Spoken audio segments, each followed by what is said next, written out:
and welcome to another episode of What's That Anime? You know, these days it seems like the whole world has the anime bug.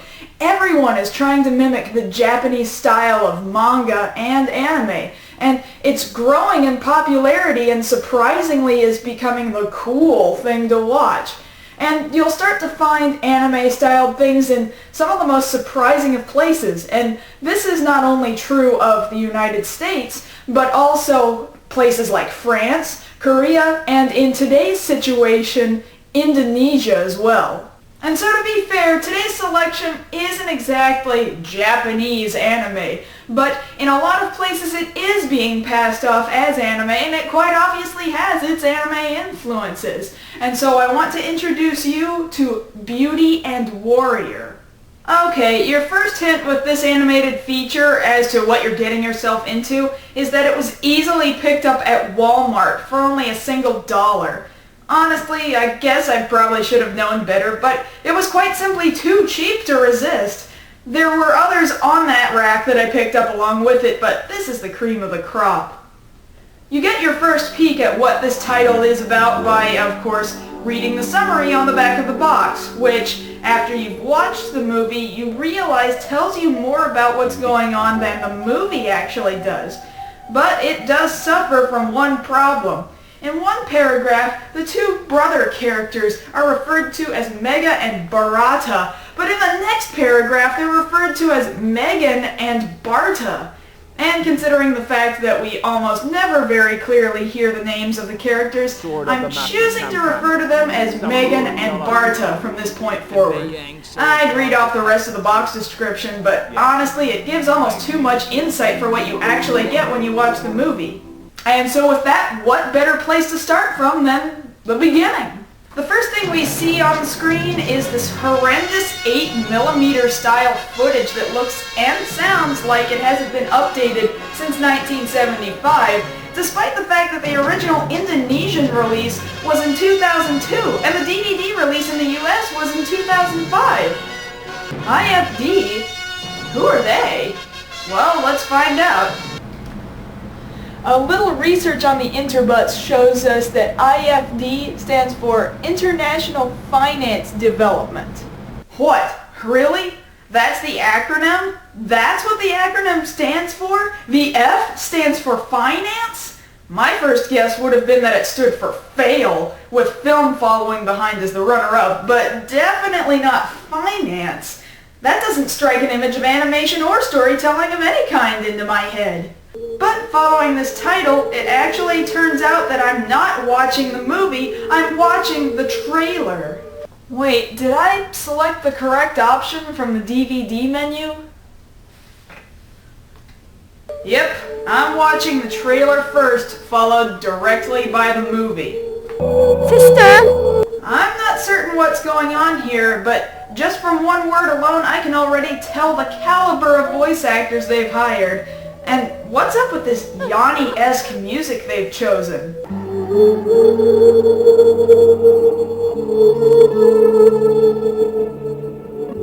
There's no way this is the original Indonesian soundtrack, is there? And what follows the trailer? Another bumper from IFD. Man, they really want you to remember, don't they?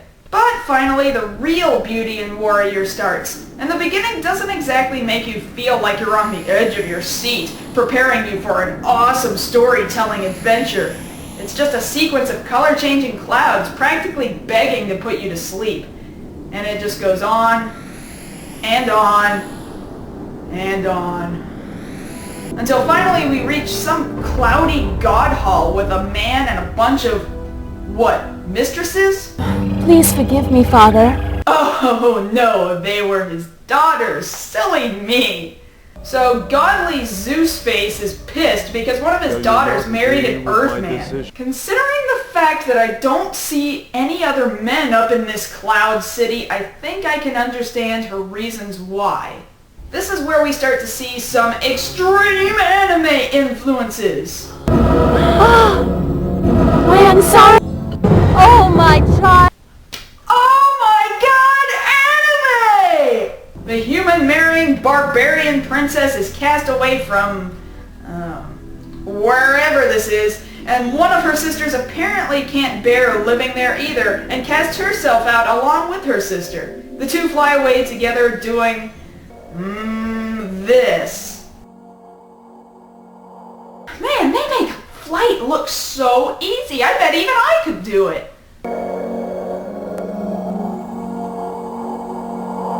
The two pick a brilliant place to stop and chat at the crater top of an active volcano. It is here that they decide to split paths. Or at least Miss Manlover decides this, saying her sister shouldn't become like her. Although, what's it matter now? You're both banished, for crying out loud. Either way, they decide one of them is to go to the north while the other is to go to the south, and they exchange their silk belts with one another to remember each other by, which is where a silly little editing mishap occurs.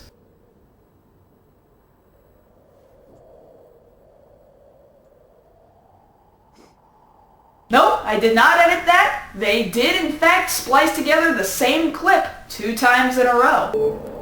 Oh, Princess! Wait, in the trailer, in this scene, didn't you call her sister? Well, which is it?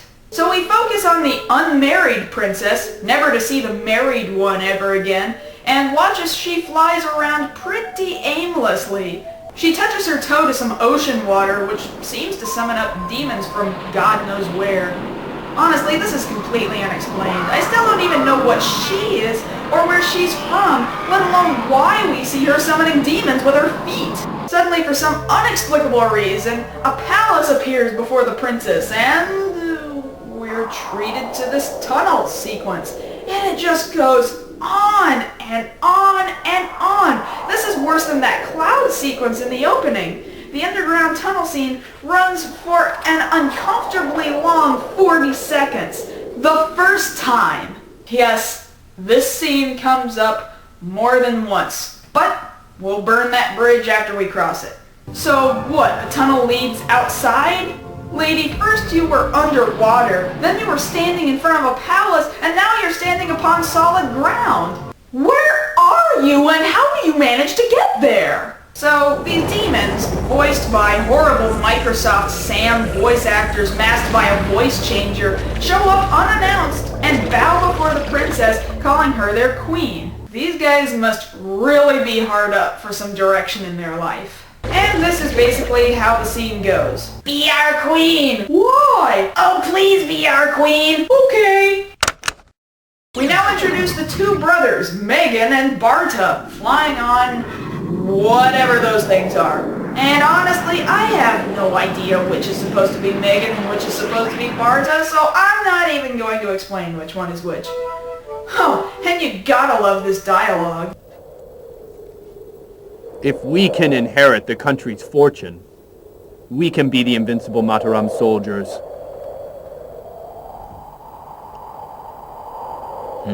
Fortress? What fortress? Invincible what soldiers? What do they do? And how does invading the fortress make you invincible? And look at that nod. What, did his entire body nod or something? How did he nod with his torso? You can basically gather from this scene that they're after some sword that will give them power. Where it's hidden, I have no idea. It's really never very clear. If she refuses, I will kill her. She? Are you referring to the Queen of Planet Imagination? She just barely became queen like 2 minutes ago. How do you know she's the queen, and what could she possibly have that you might need? The two brothers enter a cave. One closes his eyes and sweats profusely, while the other one makes sure that the queen's demon minions don't wreak havoc on his unconscious body. The meditating brother's spirit leaves his body and travels an uncomfortable 40 seconds through a familiar tunnel sequence, ending somehow in the queen's big golden imaginary kingdom of monsters. The queen tells the demons to bring him to the grand palace, and somehow they interpret that order as beat the living crap out of him. Some of the fights are animated alright, but the biggest problem is that many of the sequences are repeated over and over again.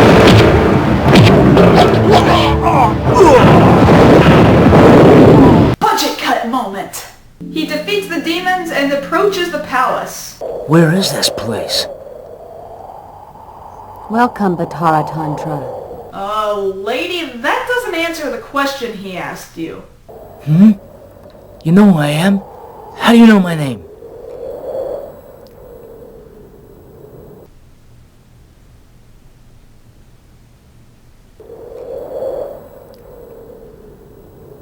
I think I'm officially uncomfortable. Come closer, and let's go and see my grand palace.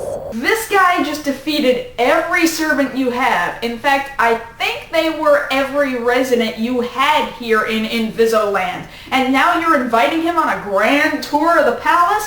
What, is this the same kind of place where if a guy comes up and takes a leak on your leg, you'd invite him in for dinner? As Barta's external body continues to sweat, inside he's falling in love with the queen. Until suddenly...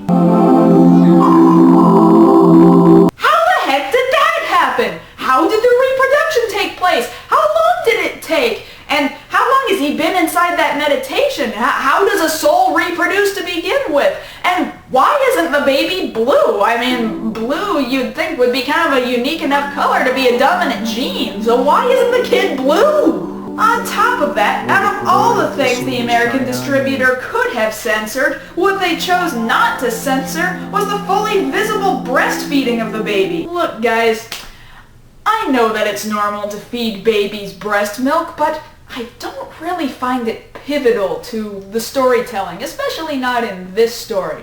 I'd be much happier if you left it out. And with that, the father just takes off. Some father figure. And after another 37 seconds of flying through this repetitive tunnel sequence, he arrives alive back in his own body, and the land around him begins to crumble. Also, he's suddenly now wearing that greenish-yellow flowing belt thing that belonged to the queen back there. How? We never saw her give that to him in the first place, and even if she did, how did it move from his spiritual being to his physical being? My questions are endless! Well, at least now we have a way to tell the two brothers apart. By some amazingly unexplained ability, Barta is given a sword. I can only assume that it was gifted to him by Queen What's-Her-Face. Well, Megan covets the sword for himself because it would somehow make him super special awesome. And so they solve their differences the same way that any two loving brothers would. They duel each other. For the majority of this fight, it seems like they decided to switch back to the original voice actors from Indonesia because the grunts and groans sound 10 times better than any line we've heard thus far spoken in English. And I gotta tell you, this scene makes up nearly the entire remainder of the movie, lasting a grand 8 minutes and filled with its fair share of budget cut moments.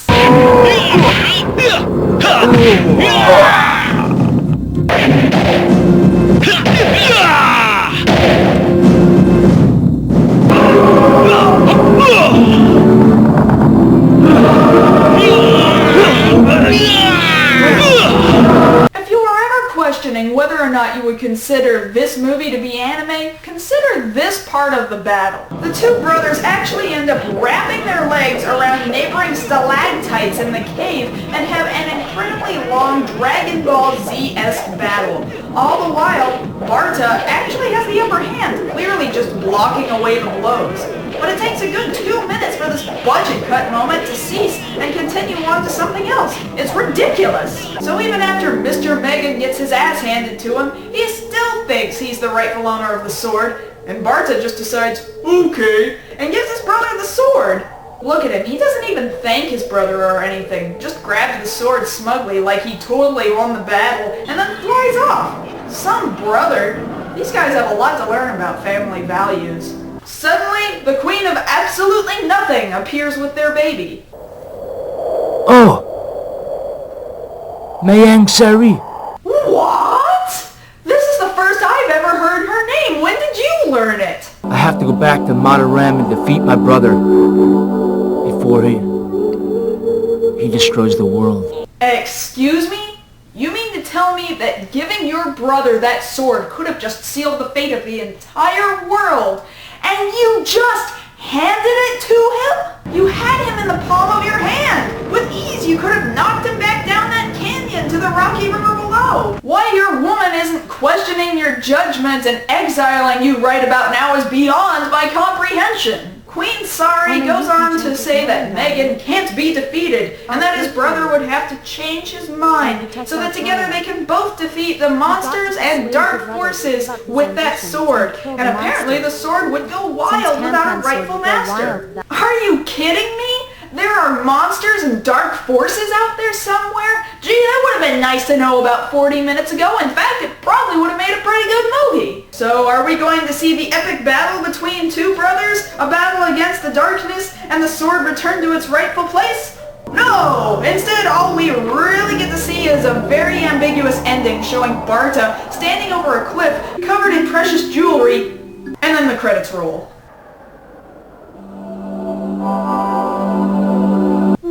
Lousy piece of work. The movie's only 40 some odd minutes long. Where's the rest of the movie? I mean, good thing I only paid $1 for this because right about now $1's hardly seeming worth it for the price of watching this movie.